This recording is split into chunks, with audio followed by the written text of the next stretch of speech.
part 2. Okay, Ole. Do you remember Uncle Alfred? Yeah, he lived across from our church and fixed lots of things. Well, one day little Jimmy followed his daddy, Uncle Alfred, across the road to the little church. Pastor still here? He left. He's in one of my jokes. All right. Well, he went across the road to the little white church in Bristol, and he asked, "Pa, what is that board up on the wall?" And Uncle Alfred says, "Those are the names of the members who died in the service," answered Uncle Alfred. "Well, which one?" asked little Jimmy. "The one on Saturday night or Sunday morning?" I understand you have a new minister at your church. Yeah, Pastor Reinen. Everybody loves him and his family.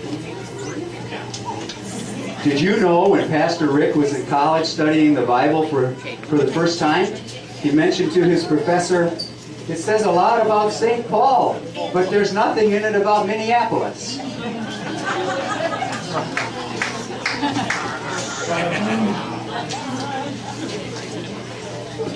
There's one thing the pastor's not happy about.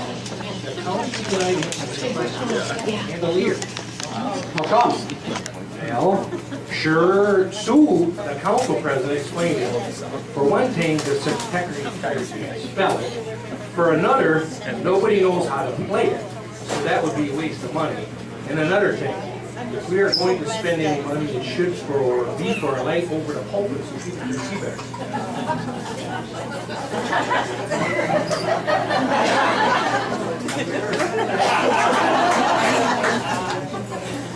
At the Ladies' Aid, we were discussing when life actually begins. And what did you decide? Jana said she believes it begins at birth. Did everyone agree? No. Candy had an entirely different opinion. She said life begins when the cow dies and the kids come home. The kids leave home.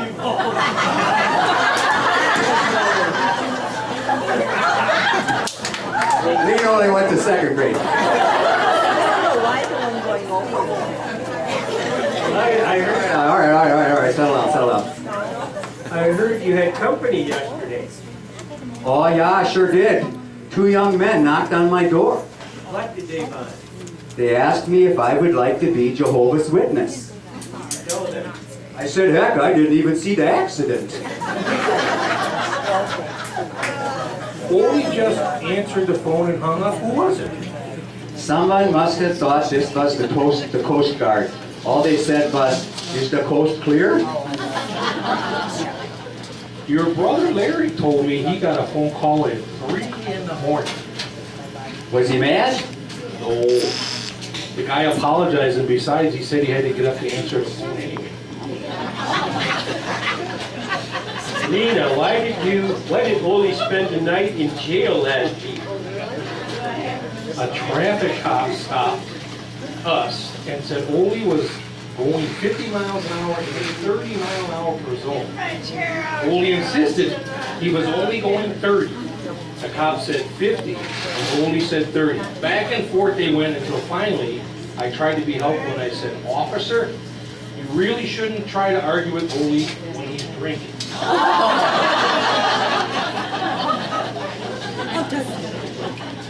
Do you remember how Uncle Alfred and Uncle Charlie used to go to the mill in Sun Prairie to get ground feed and fertilizer? Yeah, I do. Well, the other fellas in town always said they were a couple of nice Norwegians, and level-headed besides. How did they know they were level-headed? The snoots ran out of both sides of their mouths. For the younger generation, snooze is chewing tobacco. Hey, do you know my cousin Gary Gerke, the race car driver? Yeah, how did he do in the Indy 500 this year? He came in last. That's too bad. What happened?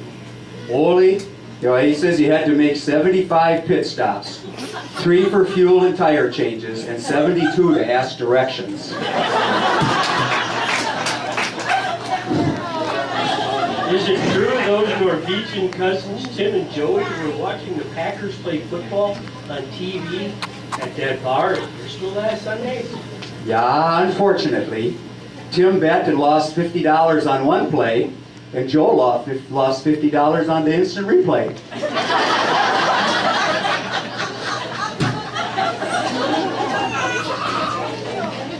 Did you know that Arlene and Margaret are cousins? Really? Did you notice how they smile every time it lightens? How come?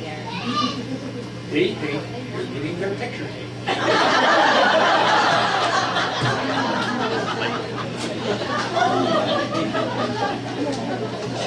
We heard Mike and Little Bev arguing the other night. What was the problem? Little Bev said to her husband, "You don't have to love me. All you think about is golf. I bet you don't even remember the day we were married." Then Mike shot back, "Of course I do. That was the day I sank the 40-foot putt."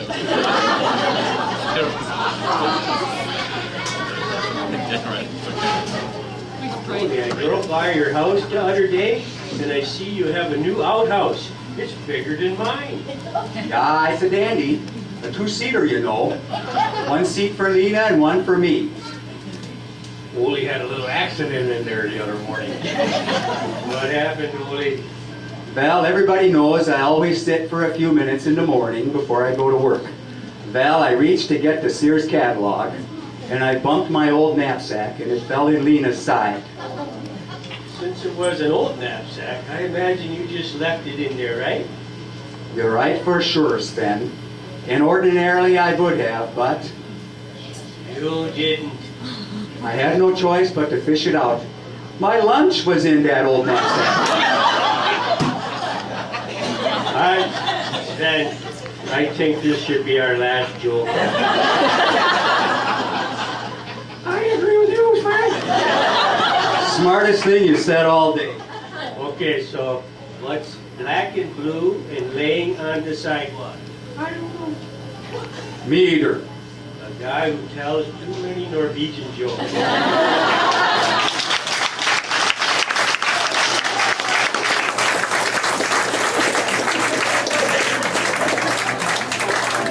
Chair.